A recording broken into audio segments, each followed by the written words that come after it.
기본소득은 가능하고 필요합니다. 외국에서 성공한 일이었고 실현 불가능하다며 기본소득을 반대하는 분들이 있습니다. 간단히 답하면서 정치적 억지나 폄훼가 아닌 상식과 합리성에 기초한 건설적 논쟁을 기대합니다. 1. 기본소득이란 모든 국민에게 차별 없이 정기 지급되는 지원금입니다. 경기도가 재난을 맞아 기본소득 방식으로 작년 4월에 1차 지급하고 현재 2차 지급 중인 재난기본소득이 정기화된다면 바로 기본소득입니다. 작년 5월 지급한 정부의 1차 재난지원금도 개인에게 균등히 정기 지급된다면 그 역시 기본소득입니다. 지급액은 예상 가능 범위에서 정하면 되고 지원 주기는 매주, 매월, 매분기, 매반기, 매년 중 정하기 나름입니다. 지급 방법으로 전에는 현금 지급을 상정했으나 경제 유발 및 양극화 완화 효과가 큰 지역 화폐로 지급하는 것이 바람직합니다. 2. 기본소득은 필요한가?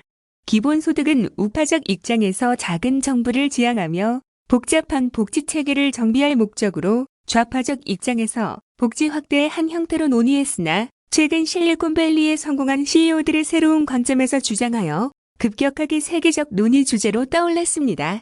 복지 확대나 작은 정부 지향이라는 정치적 이유보다 4차 산업혁명에 따른 일자리 종말과 과도한 초과 이윤, 가계소득과 소비수요 감소에 따른 구조적 저성장과 경기 침체를 방지하고 자본주의 체제 유지와 시장 경제의 지속 성장을 도모하는 것이 주된 목적입니다.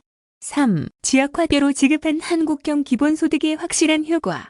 총수요 부족에 따른 경기 침체 대응의 핵심은 수요 확대이고 수요 창출을 위해 정부는 공공일자리 제공이나 복지 등 가계소득 지원 정책을 펴니다. 그런데 과거와 달리 현금을 지원하면 가계는 여러 이유로 소비 대신 불안한 미래를 위해 저축을 선택하며 그 결과 재정 지출의 승수 효과가 제한적입니다. 일본은 1인당 10만 엔씩 지급한 지원금 중 10%만 사용되었고 미국은 1200달러씩 지급한 돈 중 45%만 소비되었습니다. 그러나 대한민국은 1차 재난지원금을 3개월 내 써야 하는 지역화폐로 지급해 10억 원 이하 중소상공인에게만 사용케 함으로써 극히 소액을 지급했을 뿐임에도 통계상 전년도 소비 매출을 넘어서고 국민들이 2달 이상 명절 대목을 체감할 정도로 경제 효과가 컸습니다. 4. 한국형 기본소득은 경제정책인가 복지정책인가? 지금부터라도 함정된 재원을 사용하는 국가정책은 단일 효과가 아닌 복합 효과를 내도록 설계해야 합니다. 재난지원금을 현금으로 선별 지급하여 단순히 지원 효과만 볼 것이 아니라 모두에게 지역화폐로 지급해 소득 지원과 매출 증가 효과에 이어 생산 유통 고용의 선순환이라는 경제 효과를 동시에 누릴 수 있어야 합니다. 통닭집 주인에게 현금을 지급하면 밀린 임대료 내고 끝이지만 매출을 올려주면 닭을 사고 알바를 고용해야 하고 닭을 파는 사람은 닭을 더 키워야 하고 사료를 더 사야 하고 사료 공장은 소상공인들이 나를 골라 현금 주지 말고 국민에게 지역화폐를 주어 매출을 올려달라고 호소하는 이유가 바로 이것입니다. 지역화폐로 정기 지급하는 기본소득은 가계소득을 지원하는 복지제도인 동시에 경제 활성화와 수요 확대로 지속 성장을 가능하게 하는 4차 산업혁명 시대의 획기적 경제정책입니다. 5. 기본소득은 가능한가? 기본소득이 불가능하다는 분들이 드는 이유는 여러 가지입니다. 기초생활비에도 못 미치는 최대 월 50만 원 때문에 노동을 회피할 것이라는 도덕적 이론은 언급할 가치도 없고 낙인 효과 없이 오히려 복지 지원 대상자가 되려고 노동을 피하는 부작용을 막을 수 있으므로 불가론의 핵심인 재정 문제를 보겠습니다. 인간의 문제는 인간이 해결할 수 있고 필요한 정책이라면 외국의 선례가 없다며 지레 겁먹고 포기할 것이 아니라 가능한 방법을 찾아내는 것이 길을 찾아내는 정치인의 일입니다. 정해진 길을 가며 가능한 것을 더 잘하는 것은 행정이고 새 길을 찾아 불가능을 가능하게 하는 것이 정치이기 때문입니다. 우리나라의 복지 관련 지출은 OECD 평균의 절반 정도인 11%로 OECD 평균 도달할 만 200조 원, 가령 복지 지출을 늘려야 합니다. 금년 국가 예산은 본 예산만 558조 원이고 추경 예산이 더해질 것이며 향후 매년 증가할 것입니다. 단기 재원 마련 방안, 일반 예산 절감.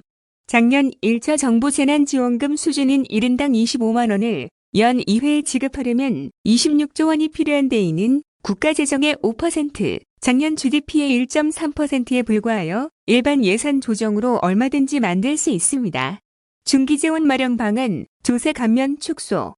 1인당 25만 원씩 분기별 지급에는 25조 원이 추가로 필요한데 연간 50조에서 60조 원에 이르는 조세 감면분을 절반가량 축소하면 조달 가능합니다.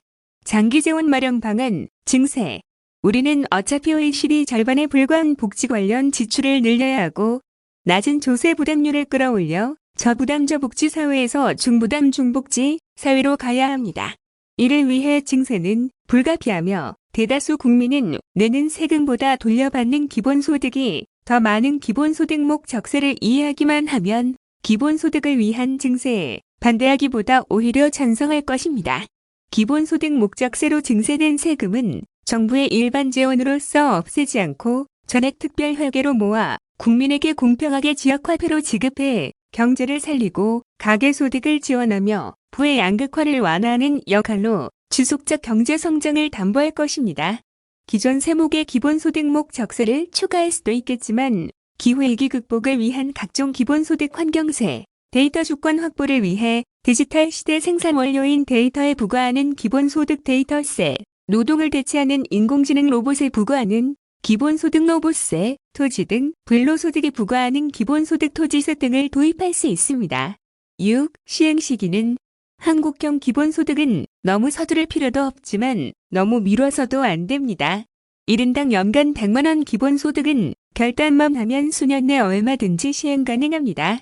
이 경우 작년 5월 1차 재난지원금으로 모두가 행복하고 경제가 활성화되고 국민 연대감이 제고되는 효과를 거의 1년 내내 누릴 수 있습니다. 증세를 통한 기본소득 증액은 10년 이상의 장기 목표 아래 기초생계비 수준인 월 50만 원이 될 때까지 국민 합의를 거쳐 서서히 늘려가면 됩니다. 7. 지급수단은 현금 아닌 지역화되어야 합니다. 기본소득은 경제정책이기 때문에 현금이 아니라 사용기간과 사용처가 제한된 소멸성 지역화폐로 지급해야 합니다. 이해가 쉬워 대중수용성이 높고 예산도 적게 드는 기본자산제를 제가 주장하지 않는 것을 의아해하는 분들이 많습니다.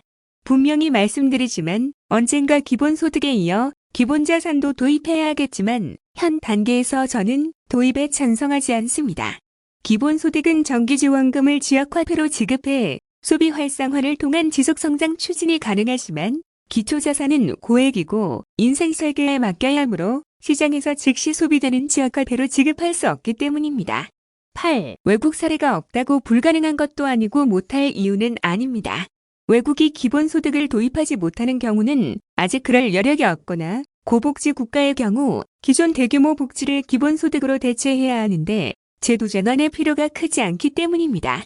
그런데 우리는 어차피 복지 관련 지출을 현재의 2배 이상 늘려야 하므로 증액 지원 일부는 기본 복지 강화나 신규 복지 도입에 사용하고 일부는 복지 정책이면서 경제 정책인 지역화폐형 기본소득에 투입하여 제도 간 경쟁을 통해 더 나은 제도에 더 많은 투자를 해나가면 됩니다.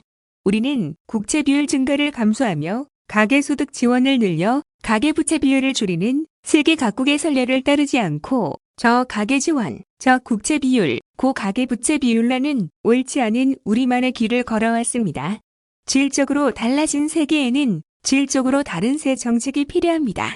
기술혁명, 디지털 경제, 초집중의 시대의 양극화 완화, 가계소득 지원, 경제 활성화라는 3중 효과를 낳는 복지적 경제정책인 기본소득은 시기 문제일 뿐 결코 피할 수 없습니다.